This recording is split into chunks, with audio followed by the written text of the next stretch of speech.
the dual space of a linear nonlinear space.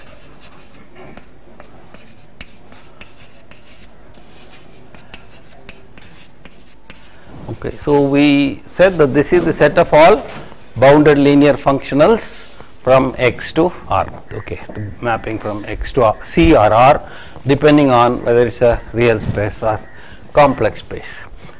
As our first example towards this, we started this.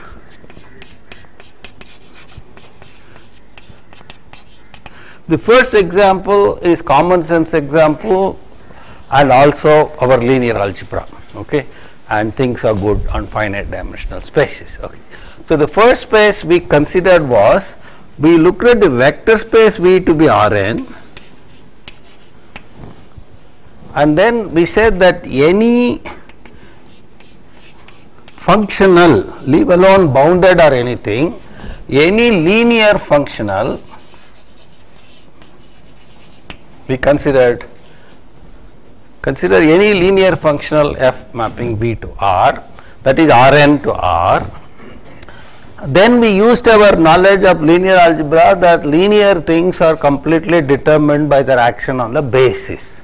Okay, so therefore we chose a very convenient basis. Any basis we can choose, but let us say Ej be the basis 0 0 1 0 0 0. At the jth coordinate it is 1, all others are 0. Do this for 1 less than or equal to j less than or equal to n. Then we look at the action of f on these basis vectors and we capture those numbers. These are numbers. And then we get n such numbers. We put those n such numbers to construct a newer vector in Rn. Okay. Then we construct f equal to f1, f2, fn in Rn.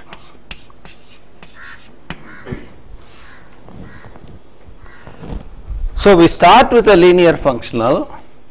From that linear functional we look at what it does to the basis vectors, capture those numbers. From those numbers we construct a vector in Rn. So then for any x in Rn, we have x, say let us say x is x1, x2, xn, then x can be written as x1 e1 plus xn en, because e1, e2, en is a basis. That is the crucial fact here. I want you to observe these things carefully, because we will lift this up to infinite dimensional spaces. We may face some difficulties. We will see what are all the difficulties and how to handle them. So any vector x can be written in terms of this basis as x1, x2, xn, en, and hence which implies the value of the functional at x, by linearity superpositions are preserved. So x1s are all numbers, so it is x1 times fe1, which is f1. Okay. So what in terms of only linear algebra, we will not bother about functional analysis yet. In terms of only linear algebra, in our common parlance, what we can say is that if we have any linear functional on Rn, we can construct a vector f in Rn such that the value of the linear functional at any point can be computed by taking the dot product of that vector with f, the constructed vector f. So essentially it says the whole business of linear functionals can be brought down to the level of simple dot products in Rn. Okay. So let us keep this in mind. Conversely, here we started with the linear functional and then constructed this f.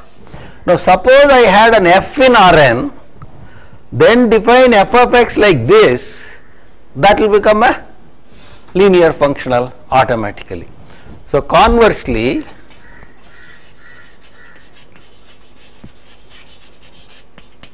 if f belongs to Rn, f equal to f1, f2, fn, then if we define f mapping Rn to R as f of x equal to summation j equal to 1 to n fj xj, the dot product of f with x, then clearly f is linear, because f of x plus y is f of x plus f of y, and f of alpha x is alpha x. Then clearly f is a linear function.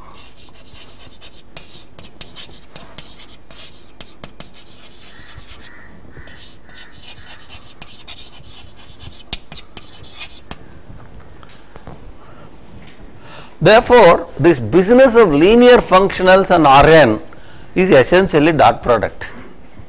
Okay. Every vector in Rn generates a linear functional through dot product, and every linear functional on Rn is generated by a vector through dot product. So therefore, it is completely identified with Rn itself.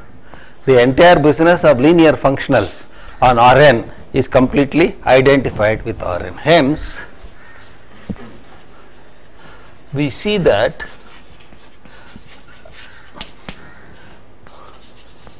the map T mapping Rn prime.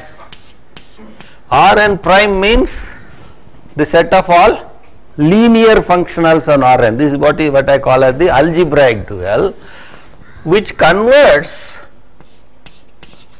every linear functional to a vector defined as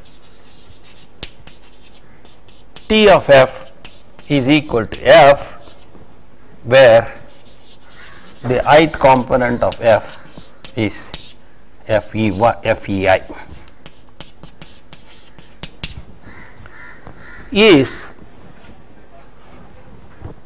what does that say? It identifies every f with that, and every f is back there. So it's a onto map. So it's a bijection over. So E is an onto map.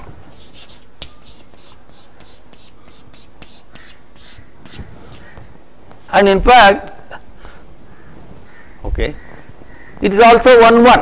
Also,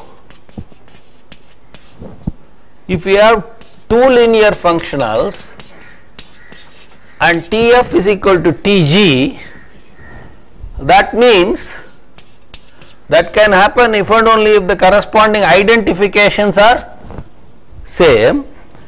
That means the two vectors are the same, which means Fi is equal to Gi for every I, if and only if. But Fi is equal to Gi means the action on the basis vectors are the same, but the moment the action on the basis vector is the same, action everywhere is going to be the same. So that says Fx equal to Gx for every x in Rn. That means the two functions coincide at all points, so therefore the two functions must be the same. So if and only if f equal to g. So that says T is also 1 1. Hence, T is 1 1.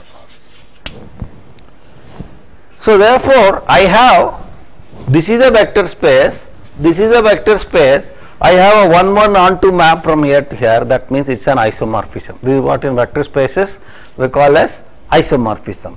And in vector spaces, when two vector spaces are isomorphism, they are considered essentially same, because everything here has to coded as something there, and everybody there is the code of somebody is on to, and this code is very nice. You can do transliteration, word for word there is a correspondence, and therefore T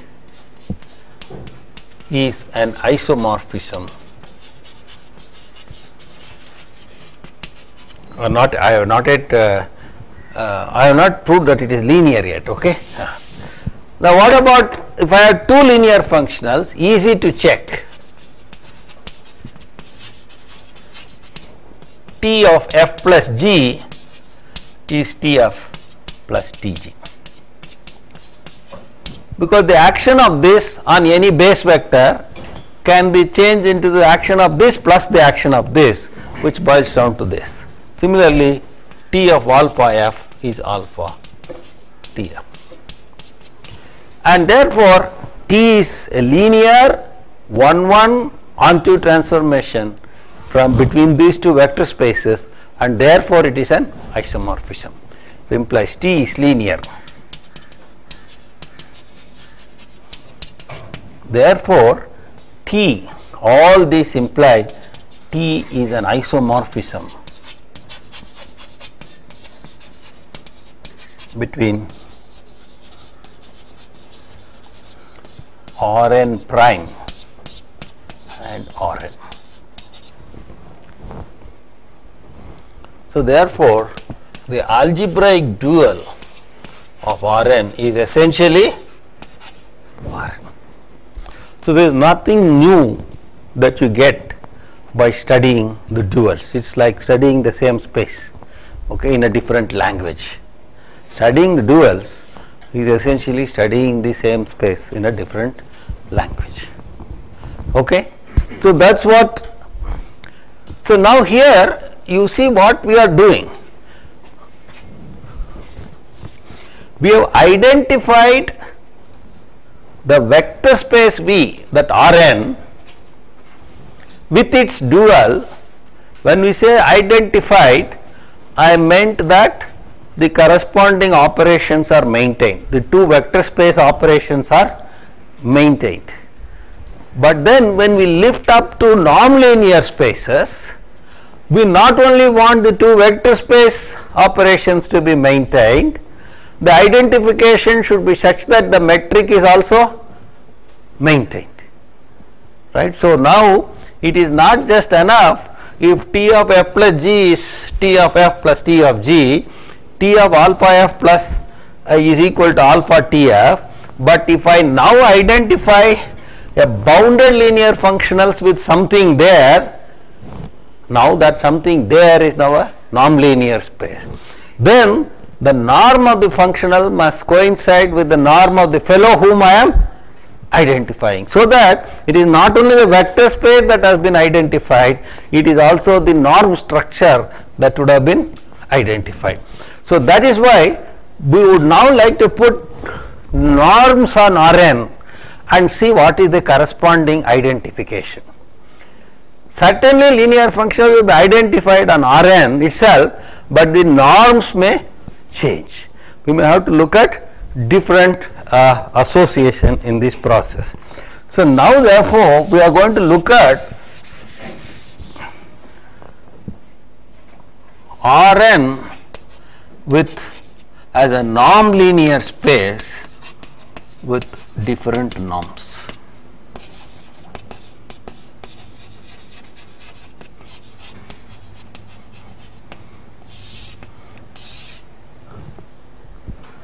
Okay, and then look at and then consider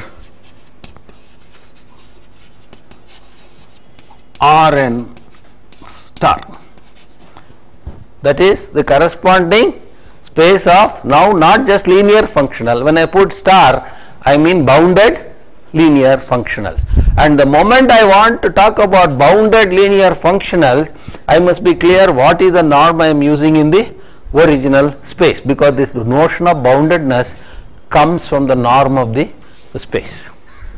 Okay. So therefore we will equip Rn. So first example in this direction is, that is our example 2. Let us equip Rn with one of those P norms. Okay. So let us look at Rn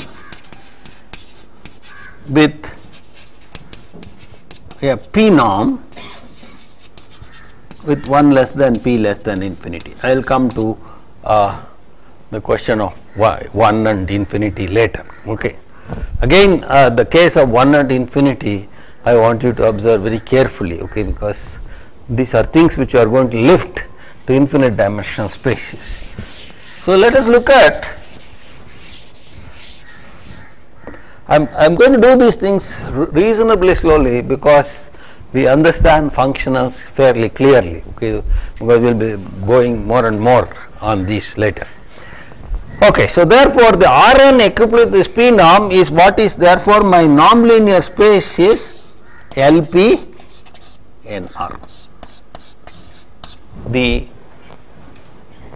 Rn equipped with this P norm is what we call as LP NR.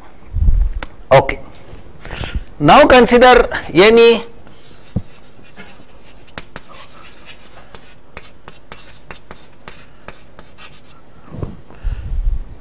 now we are not only considering linear functionals, but we are going to consider bounded linear functionals. What does all this mean?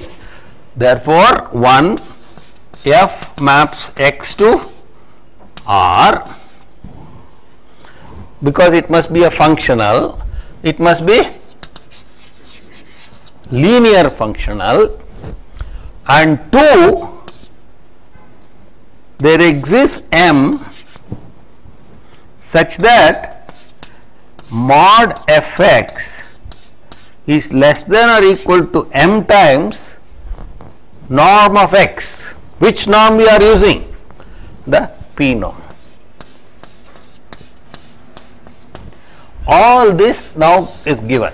The fact, whenever I say that f is in x star, I have 1 and 2, namely that it is a linear functional and there exists a bound. Okay. So now let us look at only the first aspect. The first aspect is about linear functionals. And we knew earlier that if you are studying linear functionals, all you need to do is look at the basis vectors. So again, as before, let f of Ej to be f of j. That is the action of f on the jth basis vector, where I have taken the standard basis. We could have worked with any basis, it does not matter. Okay. Then we construct the vector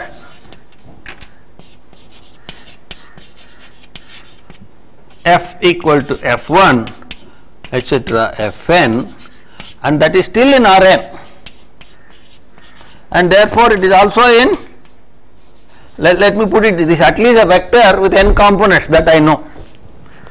Okay.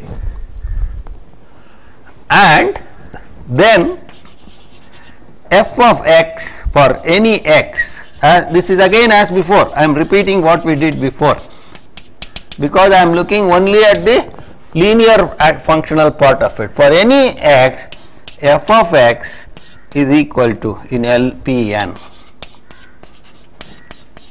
f of x is equal to summation j equal to 1 to n xj fj. Up to this there is no problem. I am just, I have not even, I have closed my eyes to the fact that this was a non-linear space. I am looking the vector space part of it alone. Okay. Now I am going to bring in the non-linear space part of it. From this I get modulus of fx is equal to the modulus of j equal to 1 to n xj fj. Now I use Holder's inequality and say that this is less than or equal to summation j equal to 1 to n mod xj to the power of p to the power of 1 over p summation j equal to 1 to n mod fj to the power of q to the power of 1 over q, where q is the conjugate index 1 over p plus 1 over k equal to 1.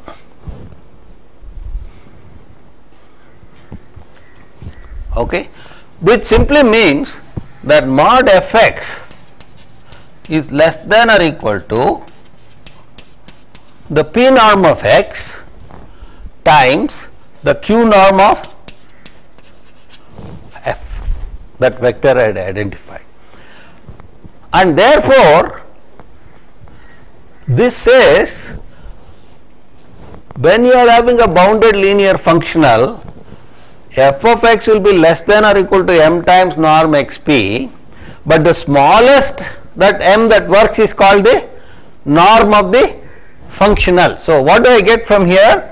Mod fx by norm xp for x not equal to theta n is less than or equal to norm fq.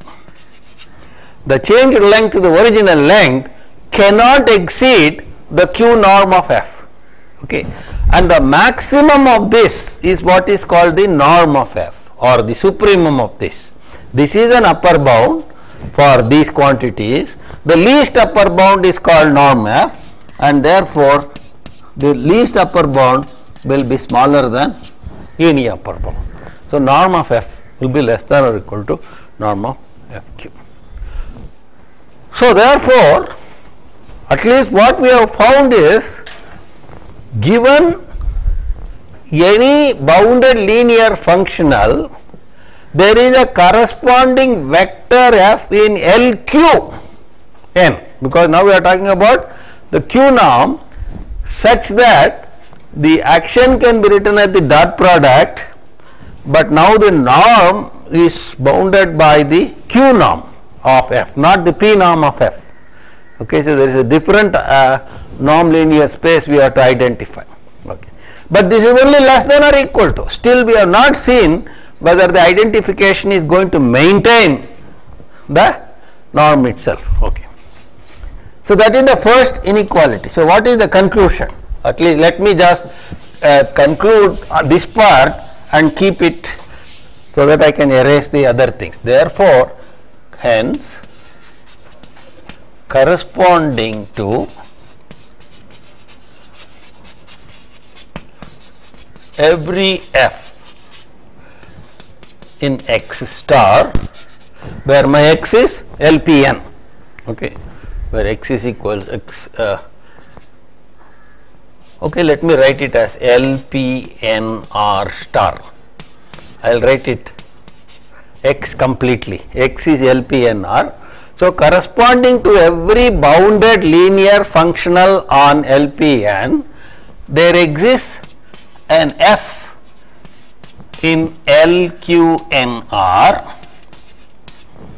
where Fj is Fej such that 1 f of x is summation j equal to 1 to n fj xj for every x in LPNR, and 2 the norm of f is less than or equal to the q norm of f. So, this is what I have so far.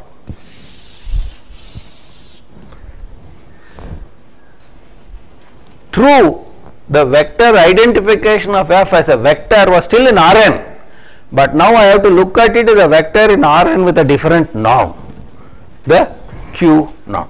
Okay. Now I am going to do a few a simple trick which will be used again and again, okay, whenever we deal with LPN and LQN or LP and LQ. Now I want you to keep this in mind. 1 over P plus 1 over Q is 1. I will use this again and again.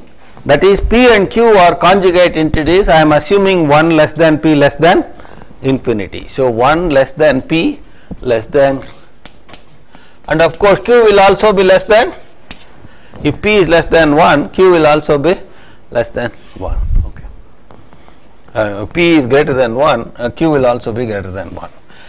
From this we get that P plus Q is PQ, and which I will use also as PQ minus P as Q,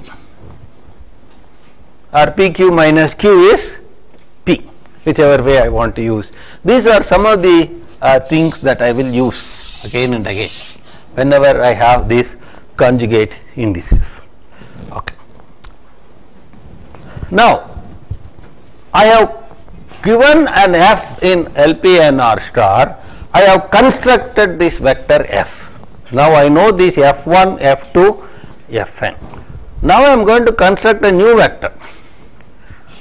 Consider x equal to x1, x2, xn, where this vector is going to be constructed from the f which I constructed from this capital F. Okay. I am going to define it as follows. The jth coordinate of f is going to be 0 if the jth coordinate of f is 0. Okay. If the jth, that is, if the action of this linear functional on the jth basis is 0, I am going to take xj to be 0. If by chance it is not 0, I am going to define it to be mod fj to the power of q by fj if fj is not 0. You will see why I do that. Okay. This is a trick, and of course I should have even said why this trick. Okay, but let's skip that. So now I am going to observe many things. Okay. What is mod xj? Mod xj is the same as mod fj, it is 0. This is the relevant thing. This will become mod.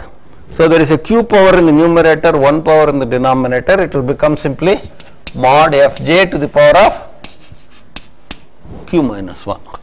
When it is 0, both match, both are 0. Otherwise, the denominator 1 gets modulus and cancels the numerator. And therefore, mod xj to the power of p.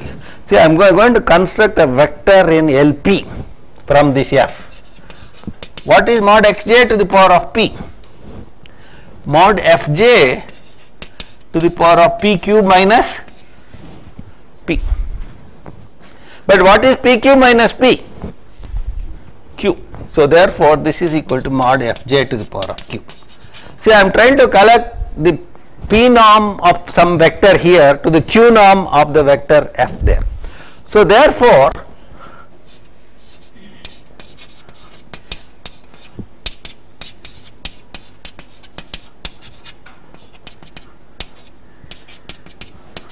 I am just putting mod xj to the power of p. If I add for each one of these j's, this boils down to adding the fj to the power of q's for all of them. And therefore, if I take to the pth power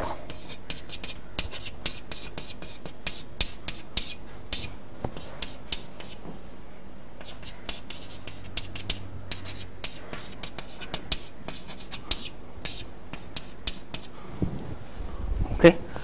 So what this says is the vector I have constructed, which is an Rn, is p norm is less than or equal to summation j equal to 1 to n mod fj to the power of q to the power of 1 over p.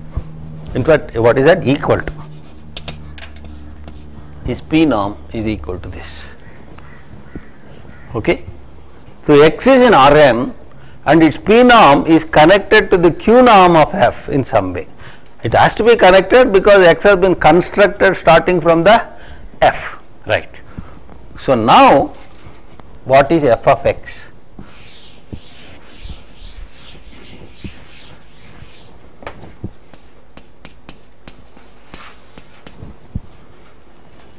F of x by definition is, remember what we have constructed, f of x is going to be fj xj.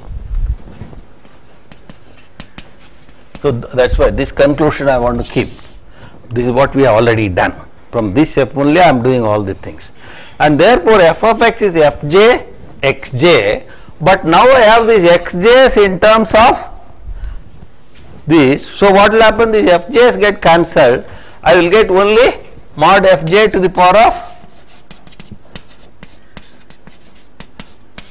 q. That's all. The denominator cancels with the other extra fj that I have. So mod fx is equal to mod fj to the power of q. I will write this as, and what does that say? The modulus fx is also this, because everything non-negative here. So I can put modulus, still it will be the same. Now I am going to write this as, I want to connect it with the p norm of x. If I want to connect it with the p norm of f, I don't want q 1 power there, but I must have 1 over p power. So I will take that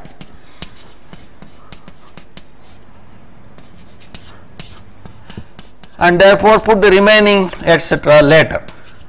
Mod fj to the power of q to the power of 1 minus 1 over p. I had 1 power, I took a 1 over p there, the remaining 1 minus 1 over p I take in the other factor, which is norm of xp. That is precisely what norm of xp is. And what is 1 minus 1 over p? Precisely 1 over q. So if I put 1 over q there, I get precisely norm f of q, because 1 over p, 1 minus 1 over p equal to 1. So therefore mod fx by norm xp is equal to norm fq. What does that tell us? The changed length to the original length for this vector is this constant, and the norm of the functional is the maximum damage that is going to be done, and therefore the maximum damage has to be either this or something more, and therefore the norm of f, which is the supremum of all such fellows, must be greater than or equal to norm fq. The supremum is the maximum damage in the ratio of the lengths, and one of the vectors has this damage, namely the vector I have constructed, and therefore the maximum damage must be greater than or equal to fq. So compare it with 2. Now I will write, we have also now proved that norm of f is greater than or equal to norm of fq. Combining these two, I can change my conclusion now as mu2 norm of f is equal to norm of fq. Right? So what is the final conclusion? It is part of the final conclusion still. I have this LPn, I have a linear functional on that. Every time I have a linear functional, I have a corresponding vector in LQ, and the norm of this linear functional matches with the norm of the identified f in LQ. So now again an identification starts taking place.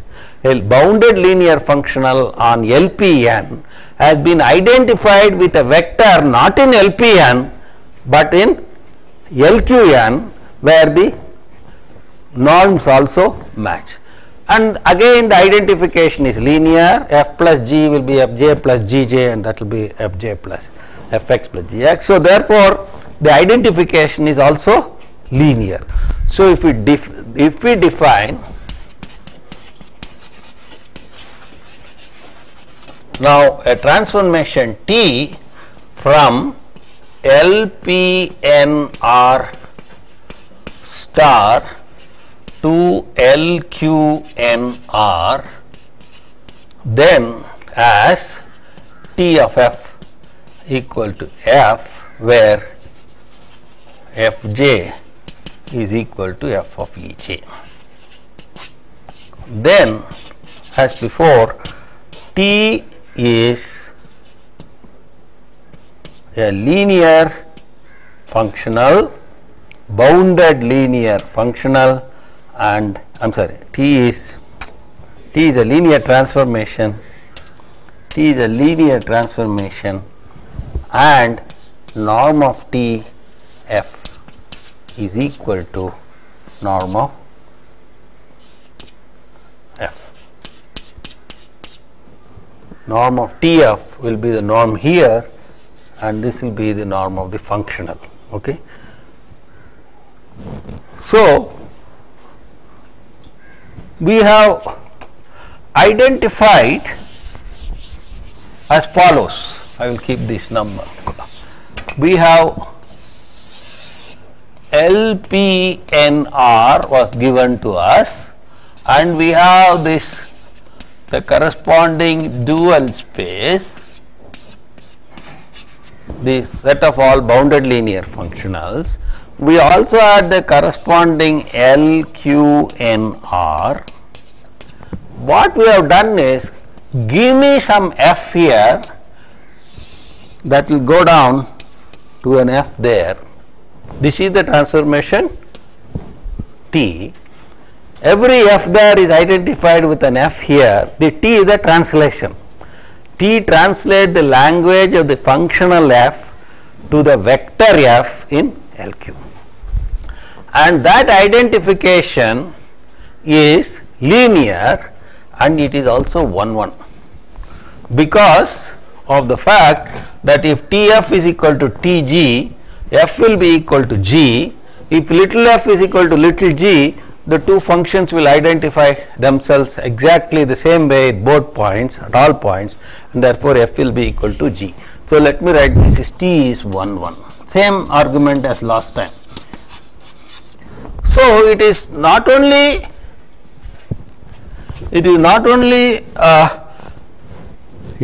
identification which maintains the vector space operations here to the vector space operations here, and the code is non-confusing. Everybody here has a different code. Different fellows there have a different code here, translation there. Every word has a different meaning. Different words have different meaning. Different functionals are translated as different vectors here. That is 1 1. The only thing we are not sure is whether the identification is complete.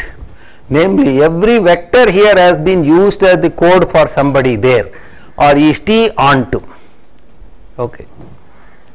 Okay. Now I don't have to do anything. Even directly I can see it, because this is the space of all bounded linear functionals. This is what space is this? This is essentially, as a vector space it is Rn, right? As a vector space it is Rn, therefore it is a finite dimensional space, finite dimensional vector space. And then as a vector space, this is part of the space of all linear functionals, right? It is collection of bounded linear functionals on LPN. So it's a space of all, is a part of the space of all linear functionals probably, and the space of all linear functionals had already been identified with Rn, and therefore that big one itself is finite dimensional, therefore that is also finite dimensional. And when you have a linear transformation between two finite dimensional spaces, if it is 1 1, it is automatically onto the rank nullity theorem. The rank plus nullity must be equal to the dimension of this. Now nullity is 0, and therefore take care of, because it is 1 1, and therefore it is full rank, and therefore it is onto. The dimension of the range space is equal to the dimension of the original space, and therefore is automatically onto. So this is what is meant by saying clearly, since the two spaces are finite dimensional, it is also onto. Okay. Okay. So therefore I will now skip it. Since LPNR star is in Rn prime, which is isomorphic to Rn prime, which is isomorphic to Rn for what we did as example 1, we have LNPR star is finite dimensional vector space, and LQNR as a vector space is Rn, and therefore finite dimensional. and T is 1 1 and therefore onto. See, in between two finite dimensional spaces, 1 1 degenerates into onto. There is no distinction between 1 1 and onto. But when you are dealing with infinite dimensional spaces, there is going to be a lot of problems. We will have to do a lot of work. And therefore, given a vector f here, we can generate capital F. How do I generate? Simply define f of x to be this. That will take care of everything. And the norms will be maintained. So, therefore, what we have is corresponding to every f here, there is an f there, and corresponding to every little f, there is a f here. That identification is linear, preserves addition and scalar multiplication, and that also preserves norm. Okay. So, therefore, there is a complete identification both vector space wise and norm wise between LP n star and LQ n. Okay. Therefore, LP n star is essentially LQ n, isometrically isomorphic to LQ n. Isomorphic in the terms of vector spaces, 1 1 onto transformation. Isometric, the metric is the same, the measurements, the length, they are the same. So, the norm here is maintained in the identified version also.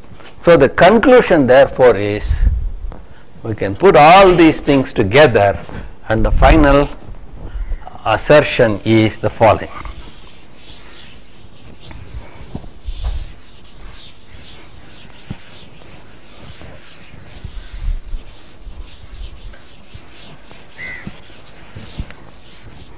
So, that is the first result is LPNR star is isometrically isomorphic to LQNR for 1 less than p less than infinity.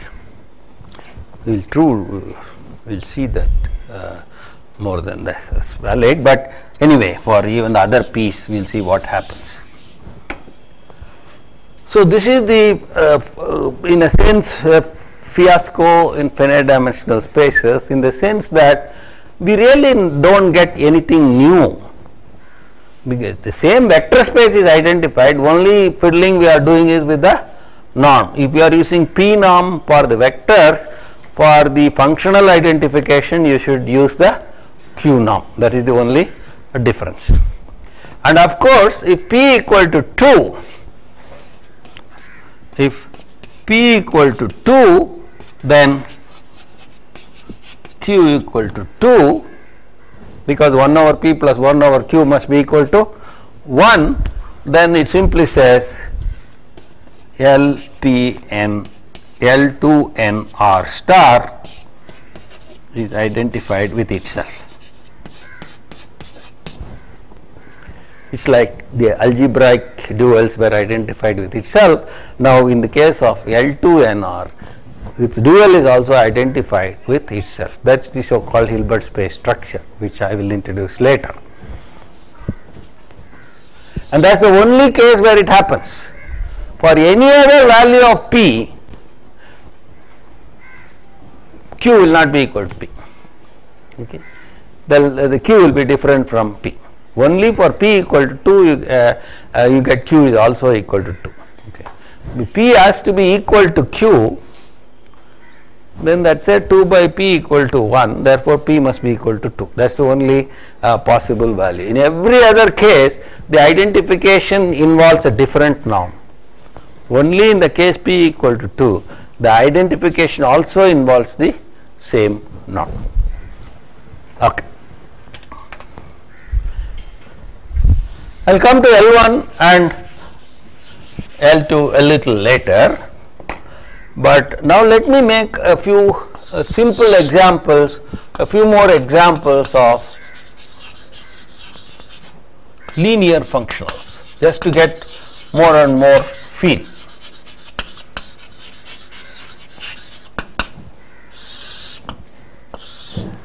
I will come to this sort of spaces where we lift the fact that we have only n components to infinite number of components and look at LPR and LQR later. Okay. And I will make one comment here. Similar thing can replace R by C. Same thing holds. Okay. Exactly same arguments go through. We can take complex components also. And of course, what is LQNR star? Whenever you have some P here, its conjugate should go there. So, what is the conjugate of Q? P. So, it will be LPNR. Okay. Whatever number you put, its conjugate should go. If P's conjugate is Q, Q's conjugate will be P. Okay. So, therefore, I will the tricky situation is some of the arguments that we have done here require a little bit more sophisticated analysis when we go to infinite dimensional fellows, when we take not just LP n components, but LP sequence of components. That I will discuss shortly. Okay.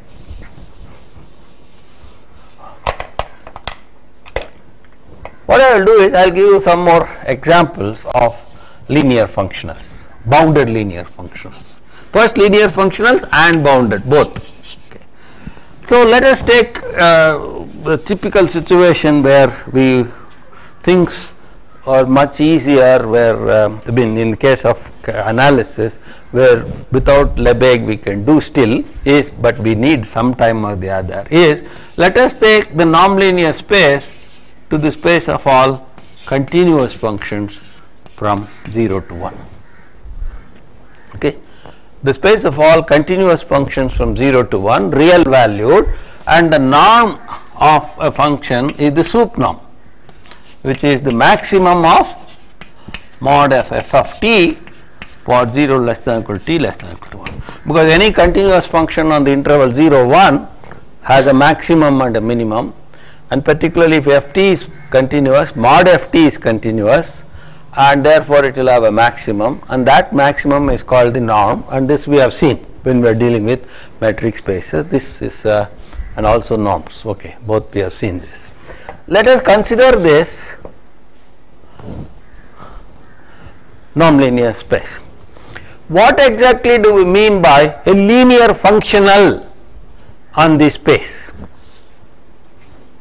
A linear functional extracts a number from every member of that space. Now, a member of this space is a function. Okay. From a function, it extracts a number. So, therefore, f belongs to x star. First of all, f is a functional on x, means that for any f in CR 0 1, f of f must be a real number.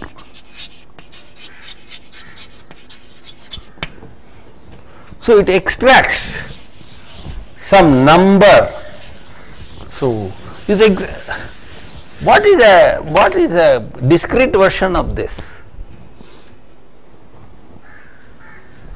Essentially, with a vector, it extracts a number. One of the simplest ways is to put a filter and filter the nth component or jth component. Take a vector x1, x2, xn, and now put a filter and take only the which will hush up all the other components and will just only light up the jth component. Okay. That's a functional, and that turns out to be a linear functional, and so on and so forth. So, it's filtering the components. In terms of the general situation, if you have a function, filtering a component means filtering a value at a point. That's all. So, that's the general version of all these filters. So, for example, define f of f to be equal to f of a, where a is a fixed number in 0, 1. So it takes a particular point and takes the value of it and just filters that out. It is essentially the so-called delta function. Okay, it is just the delta function. So delta functional.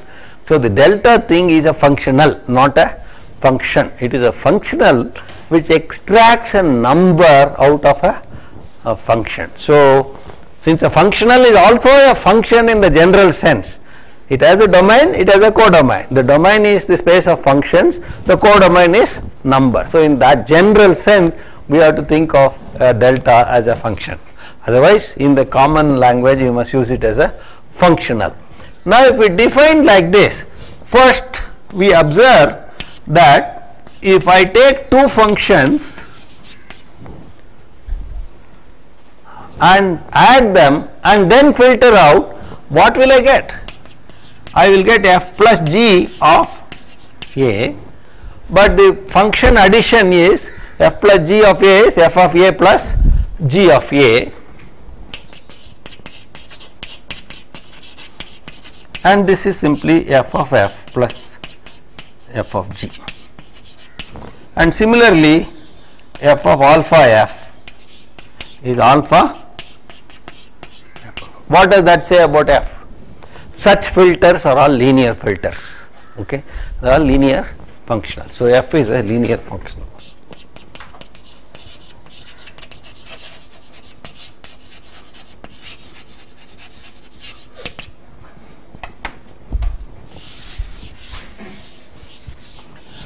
The next thing that we observe is the following. For any f, modulus of f is the same as modulus of f of e. But the value of f at a particular point will be certainly less than or equal to the maximum of all the values. So this will be less than or equal to the maximum of 0 less than or equal to t less than or equal to 1 of mod ft, because there we are looking at the modulus of all the points and then taking the maximum. But this is what I call as the norm of f. This is the norm that I have used, and therefore what we have got is modulus of ff is less than or equal to the norm of f infinity, or the changed length to the original length can never be more than 1. What does this say about the norm of the functional? That has to be less than or equal to 1. Okay. This first of all says f is a bounded functional and the norm of f is less than or equal to 1. So therefore, f implies f is bounded and norm of f is less than or equal to 1. So we have that this filter is a bounded linear functional. It is a functional, it is a linear functional, bounded linear functional. So all these fellows which filter the value of a function at a point is this, okay, right, or bounded linear function. The next thing we observe,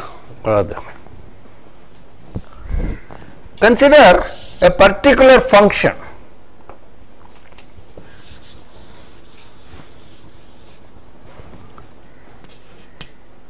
f naught of t is equal to 1 for all t, the constant function. Okay, so just 1 at all points is continuous obviously, and that belongs to CR. So that's a constant function, it belongs to CR 0 1. Now what is the action of f on this?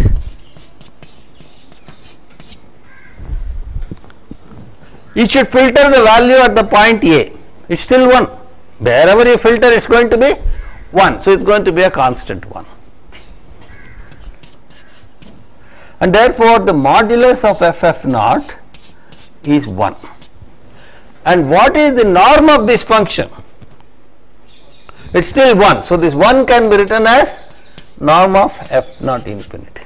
So, therefore, modulus of ff naught divided by norm of f infinity is equal to 1. Here we say that it can never cross 1, but now we found a fellow who will touch 1. So, what is the maximum value it can take? 1. So, therefore, the norm of f is equal to 1. So, these two together give me the norm of f is equal to 1.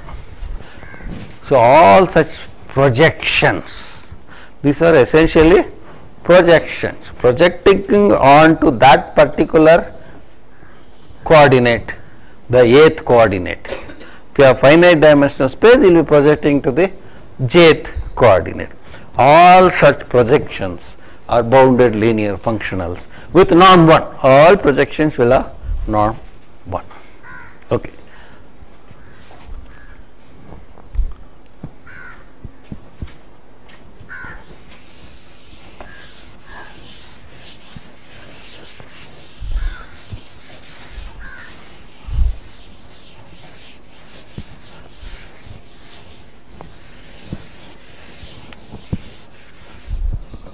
What if we had given FA plus another FB? Then I would have joined two projections, value at 0 and say value at A and another value at B, and add them. We will go through this, same thing we will go through. I will get another FB and GB, so that will be linear, there will be no problem. And what about here? I will get mod FA plus mod G FB. What will happen? Now, I mean, do I get 2 times? So, all right, so we get 2 times. So, it says it's bounded. It cannot be more than 2. Anything else you can think of?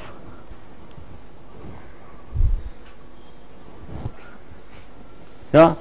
Try to see what happens if I put 2 or 3 such projections together and try to construct another functional. Okay. I'll just give it. I will give it as an exercise. I'll discuss projections a little later and a little more carefully.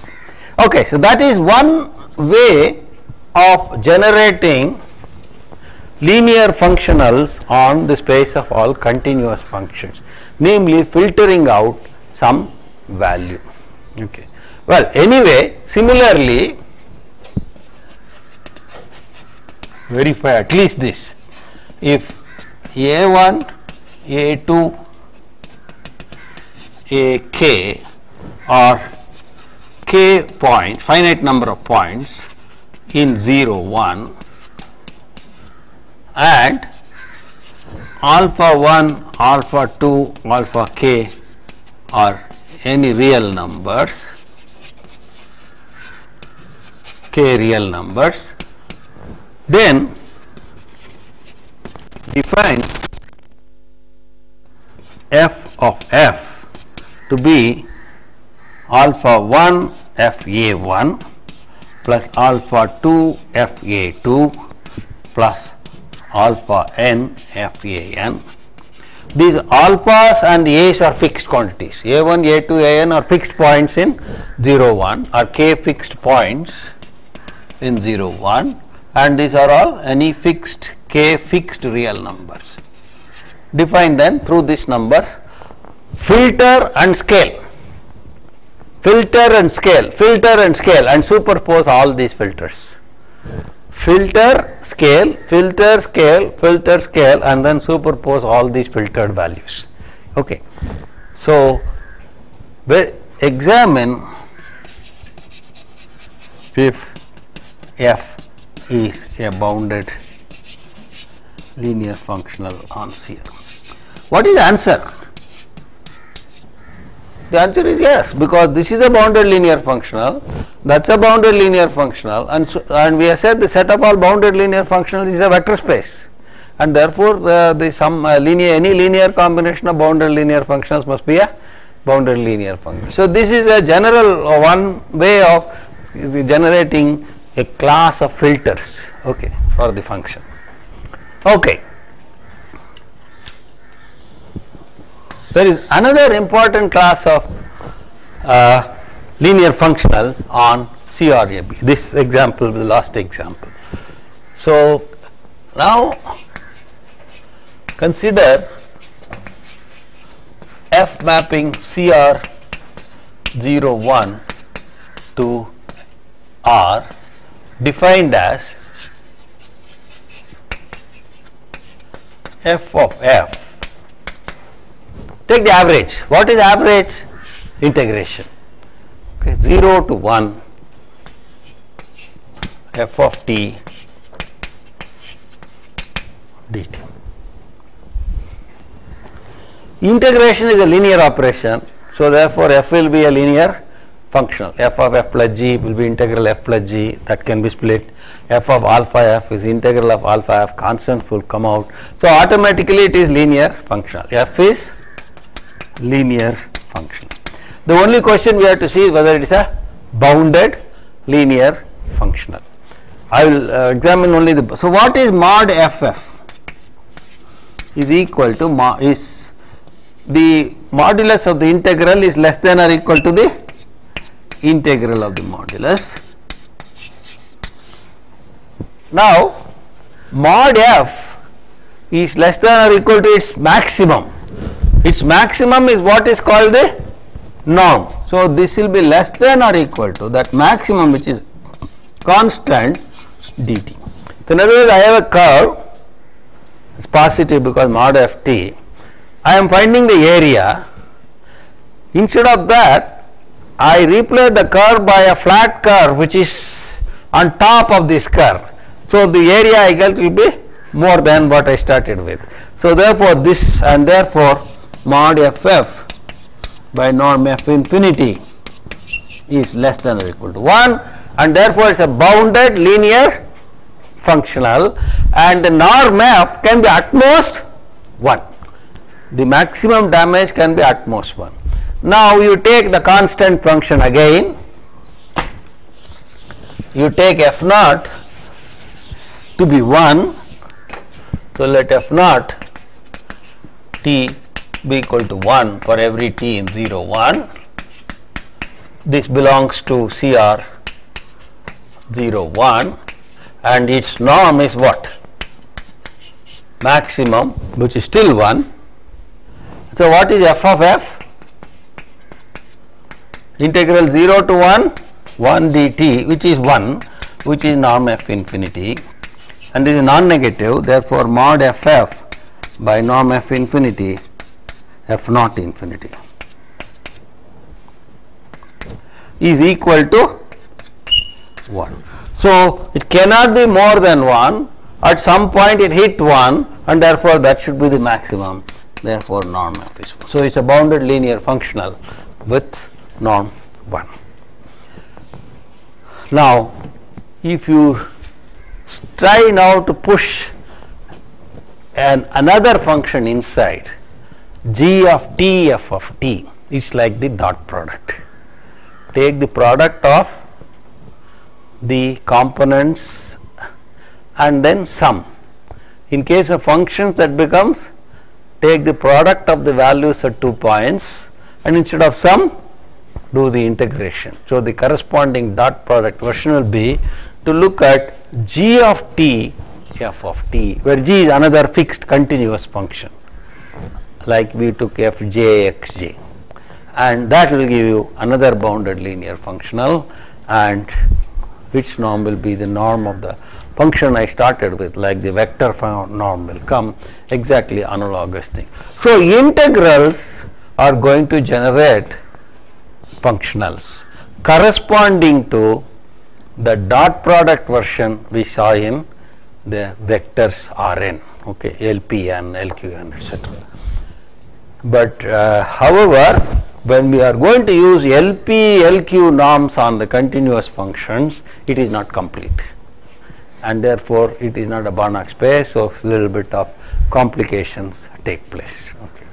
And therefore certain things have to be modified, and we came to the Lebesgue spaces. Okay. All right. So next time what I will do is I will take the same version